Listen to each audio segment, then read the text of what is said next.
Bonjour à toutes et à tous, je suis ravie de vous retrouver pour Libre Ensemble, votre rendez-vous de la laïcité. Il y a un peu plus d'un an, la Maison de la laïcité de Warem décidait de s'investir aux côtés des familles hébergeuses de migrants dans la région de Warem. Au départ, elle proposait des colis alimentaires, des vêtements à ces familles qui hébergeaient des migrants. Aujourd'hui, la Maison de la laïcité de Warem est devenue un véritable abri de jour, un relais aussi pour ces migrants en transit dans la région. Alors j'ai le plaisir aujourd'hui d'accueillir Jacqueline Gious. Vous êtes présidente de la Maison de la laïcité de Warem et à vos côtés Jocelyne Desjardins, donc vous êtes administratrice à cette même Maison de la laïcité de Warem. Alors déjà merci d'avoir accepté notre invitation. Jacqueline Gious, est-ce que vous pouvez nous expliquer comment vous avez décidé de vous lancer dans cette aventure finalement d'être aux côtés de ces migrants en Belgique aujourd'hui? Et donc cette histoire, c'est un long cheminement. Donc au départ, c'est un investissement personnel. Et donc Jocelyne et moi, nous allions au parc Maximilien chercher des migrants et les ramener dans les familles hébergeuses de la région, donc en SBay. Parce que c'est vrai que dans la région, il y a vraiment un mouvement de solidarité au sein de la plateforme SBay Terre d'accueil. Hein, voilà. Donc, voilà.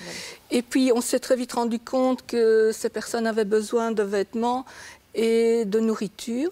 Et donc nous avons collecté des vêtements et de la nourriture. Et enfin, de fil en aiguille, les familles venaient avec leurs invités, donc dans nos locaux. Et donc ils connaissaient nos amis, comme on les appelle, connaissaient les lieux. Il y a eu aussi régulièrement des matchs de football à Warem, et donc ils venaient après le match rechercher des vêtements, etc. Et donc en décembre, nous avons organisé une exposition avec les photographies de Frédéric de Belleng, qui a fait toute une série de photos des bénévoles et des migrants au sein de la plateforme de soutien aux réfugiés. Oui, et à ce moment-là, les portes étaient ouvertes pour la visite de l'exposition. Et les migrants sont entrés et se sentaient bien chez nous. Et voilà, donc l'exposition est terminée et les migrants continuaient à venir dans nos locaux. Et donc nous avons décidé de les accueillir de façon plus structurée, encadrée par des bénévoles, les mardis, mercredis et jeudis de 17 à 21 h. Et donc là, ils peuvent se poser, partager un repas, voilà. Donc... Alors, Jocelyne Desjardins, on est venu la semaine passée voir un peu comment ça se passait concrètement, cet accueil le soir dans la Maison de la laïcité. Est-ce que vous pourriez nous raconter, voilà, avec vos mots, vous, comment ça se passe? On voit quelques images, mais est-ce que vous pouvez nous dire vraiment comment ça se passe, cet accueil des migrants à la Maison de la laïcité? Bien, donc, comme vient de le dire Jacqueline, c'est structuré de 17 à 21 h, mardi, mercredi, jeudi. Donc ça, c'est un départ pour voir comment on peut démarrer le projet.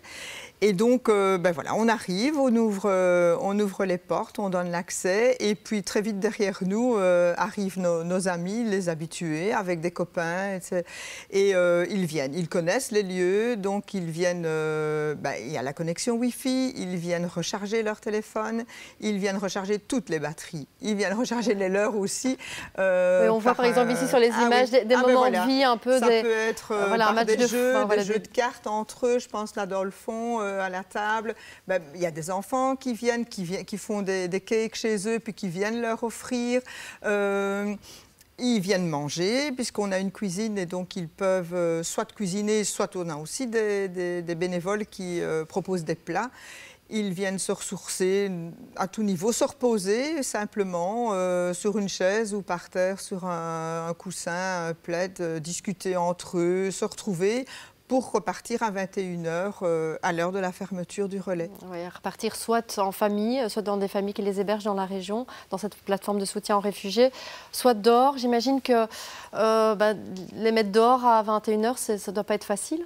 Ce n'est pas facile, ce n'était pas facile. Enfin, je pense que les choses s'installent et que donc à force de leur expliquer que c'est comme ça le fonctionnement, il faut le prendre dans un sens positif ou se dire finalement de 17 à 21, ils ne sont pas dans la rue, ils ne sont pas dans le froid de l'hiver et donc ils sont au moins à l'abri, ils peuvent manger, passer pour se rafraîchir dans les sanitaires, etc.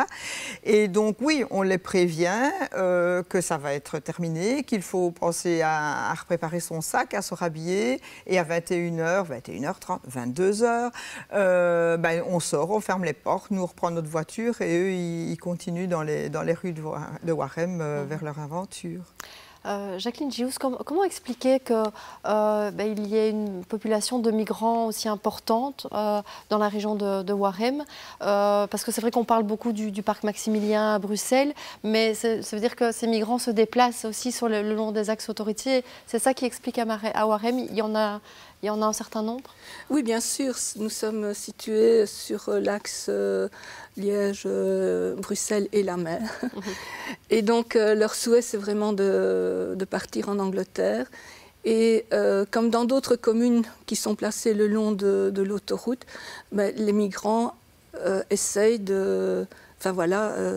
Oui, ils essayent de monter dans des camions, on le sait, ils essayent d'aller en Angleterre. Et donc c'est vrai que c'est... mais est-ce que, pour vous, Jocelyne Desjardins, est-ce qu'ils sont nécessairement plus nombreux ou c'est juste que voilà, ils se déplacent et qu'ils essayent d'aller où on les laisse aller, où on leur donne un peu de chaleur humaine? Plus nombreux, non. On a un noyau d'habitués et puis voilà, on peut avoir une dizaine d'accueils jusqu'à, je pense qu'on est allé jusqu'à 40 personnes à un moment donné et donc il y en a dedans qui arrivent à leur but et à arriver en Angleterre. Il y en a qui réessayent chaque jour ou tous les 2 jours selon les opportunités. Et non, nombreux, non. On a le même noyau, mais c'est vraiment du transit. Et ça se passe toujours bien? Parce que pour ceux qui auraient éventuellement des craintes, voilà, est-ce que ça se passe bien? Alors ça, c'est la question qu'on a souvent, évidemment. Oui, ça se passe bien.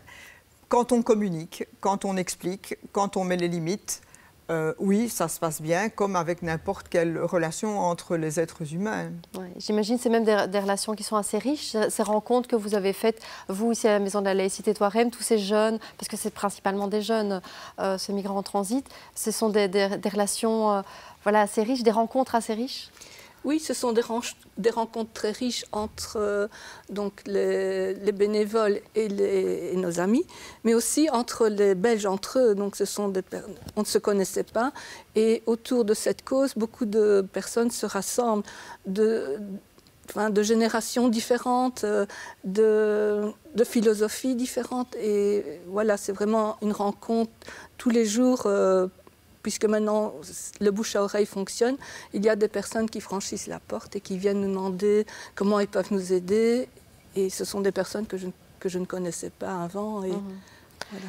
Et d'ailleurs, alors, on va revoir aussi des images qui ont été tournées il y a quelques mois pendant un match de football qui a été organisé entre vos amis, comme vous dites, avec tous les bénévoles qui étaient autour du terrain. C'est vrai qu'il y a une espèce de solidarité aussi dans la région qui s'est créée autour de cette cause, de cette question des migrants. Il y a vraiment une solidarité entre les personnes elles-mêmes de la région? Il y a une solidarité, oui. Il y a une solidarité dans le sens... Les matchs de foot, en fait, ils sont nés parce que Waremme a signé la charte commune hospitalière et donc on a eu un accord pour avoir accès à des terrains de foot. Et donc les migrants, ils ont besoin de bouger, ils ont besoin d'activités les week-ends. Et donc quand on annonce sur les plateformes un match de foot, ben voilà, c'est le rush qui arrive. Et donc c'est aussi un moment pour les familles, pour les bénévoles, comme on le voit dans le reportage, de se mettre sur les pelouses, de discuter, encore une fois, d'apporter un cake, un gâteau, des boissons. Et donc on partage version auberge espagnole sur le bord du terrain, pendant que les amis, sans arbitre, jouent au foot. C'est une autodiscipline incroyable qui se passe sur le terrain avec eux. C'est vrai que cette notion de partage est très importante. Alors, on arrive à la fin de l'émission, mais je voudrais quand même donner quelques informations pratiques. Est-ce que si on a envie de vous aider, de s'impliquer dans ce mouvement de solidarité, qu'est-ce qu'on peut faire et par quels moyens est-ce qu'on peut apporter son aide? Je regarde Jocelyne parce que c'est Jocelyne qui gère plutôt ça. Mais voilà, comme le disait Jacqueline, on passe la porte de l'espace laïcité à Waremme, on vient nous le demander, ou les plateformes, les réseaux sociaux, etc. Et la plateforme de... Et donc voilà, ce sont les meilleurs moyens pour qu'on puisse renseigner comment aider. D'accord, donc l'appel est lancé en tout cas à toutes les personnes qui pourraient être intéressées. Merci à toutes les deux et merci pour ce mouvement de solidarité. Merci à vous de nous avoir suivis. À très très bientôt pour un nouveau rendez-vous de la laïcité.